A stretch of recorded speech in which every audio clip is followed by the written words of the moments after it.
Order today at messagesbyericgiglione.com.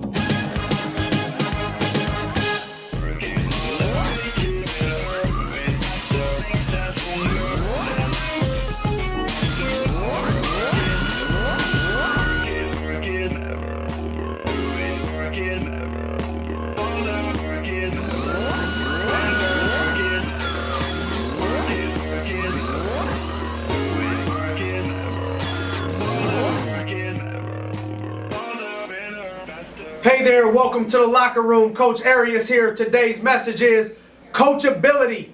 Coachability is the ability to be coached and allow people to be coached. So many people that I'm around think that they're coachable, but they're really not. In sports or in business, I've been around folks that thought they were, but they're really not, because they were coachable when they agreed or when it was something that they wanted to hear. But they were not coachable when they didn't want to hear it or they didn't agree. I remember seeing Phil Jackson coaching Michael Jordan, the greatest basketball player of all time. I currently watch Tom Brady, who I believe is one of the top 3 quarterbacks of all time. I see him walk off the field and get coached by Bill Belichick. If the greatest need to be coached, why do so many people avoid it? I surveyed some of the top people in one of my offices, and one of the questions that I asked is, how do you like to be coached? These were only the top people. And the top people in my top office, all of them had the same answer.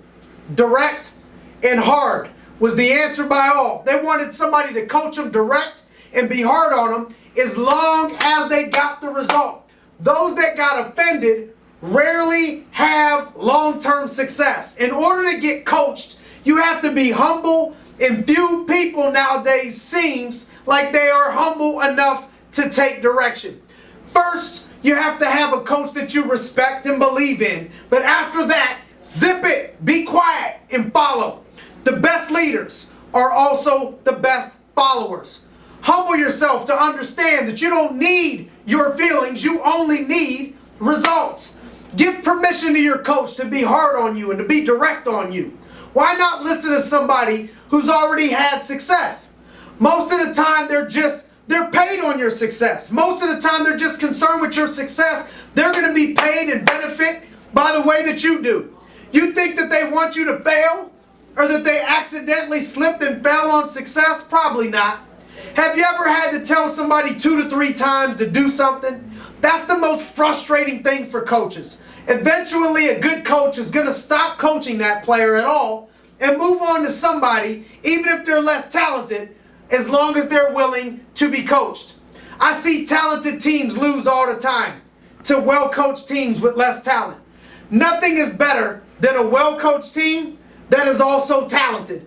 But personally, long-term, give me good talent or even average talent with coachability over super talented and not coachable at all day long, today and tomorrow. So let's take some steps to being coachable. Before we take the steps, you got to check yourself. Are you humble? How do you react when someone gives you advice and direction that's already had success in that area?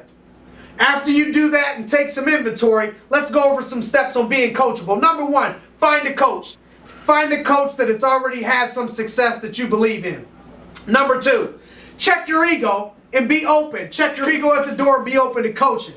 Number 3, take notes. Gotta take notes, because nothing is more frustrating when a coach goes over something and then somebody thinks it's going to serve in their memory and they forget it. You got to take some notes. Number 4, ask questions. Don't expect to be taught everything, showing up always like a bird with their mouth open. Ask some questions. Bring things that you want to get better at for your coach. Number 5, fail once.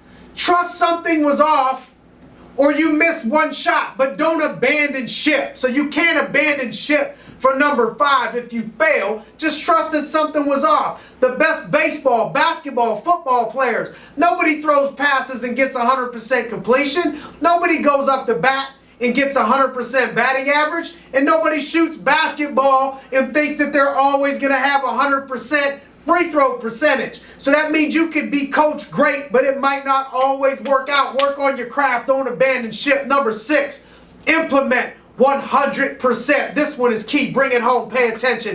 Implement 100%, not 99% of what your coach tells you. These people that coach you only got 24 hours in a day, and they're giving you a piece of that day.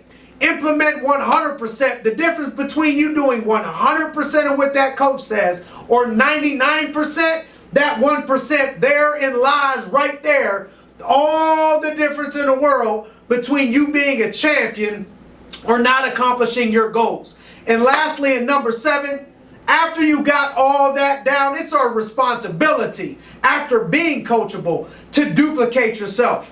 Teach others. But the whole time while you were being coachable, guess what? You taught some of the people that were already watching you. I see people get frustrated sometimes because people aren't coachable with them. They're just doing what they see the coach doing, not being coachable. So that's the message. After we learn it all, coach, teach somebody else, but let's start today and be coachable. Follow some of these things. We're going to be on our way to living our very best life. Thanks for joining me this week in the Locker Room, gang. Looking forward to seeing you all next week.